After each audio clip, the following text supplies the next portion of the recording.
ஒசூர் அருகே தேசிய நெடுஞ்சாலையில் தாறுமாறாக ஓடிய ஆம்னி பேருந்து தடுப்புகளை இடித்துக் கொண்டு எதிர் திசையில் சென்ற கார் மீது மோதியதால் பரபரப்பு ஏற்பட்டது. மேலும் விவரங்களை எமது செய்தியாளர் ஜெயசுராஜ் வழங்க கேட்கலாம். ஜெயசுராஜ், இந்த விபத்திற்கான காரணம் என்ன? முதற்கட்ட தகவலை பதிவு பண்ணுங்க.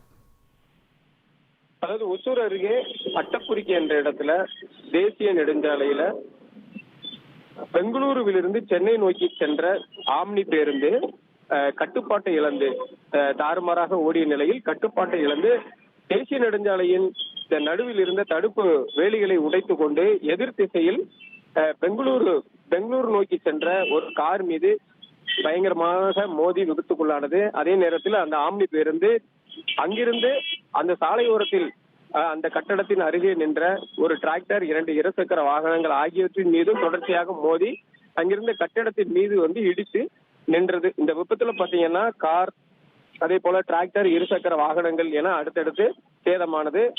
நல்வாய்ப்பாக ஆம்னி பேருந்தில் பயணித்த பயணிகள் யாருக்கும் காயங்கள் ஏற்படவில்லை. அதே நேரத்தில் காரில் சென்ற ஒருவருக்கு மட்டும் காயங்கள் ஏற்பட்டுள்ளது.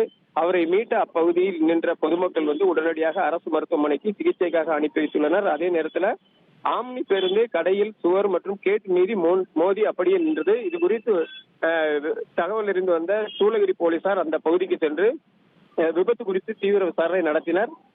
அந்த பகுதி கட்டடங்கள் சேதமானது. அதே நேரத்தில் தூக்க கலக்கத்தில் இந்த டிரைவர் ஓட்டியதால் தான் இந்த விபத்து ஏற்பட்டுள்ளது என்று கூறப்படுகிறது. இது சம்பந்தமாக தொடர்ந்து போலீசார் விசாரணை நடத்தி வருகின்றனர்.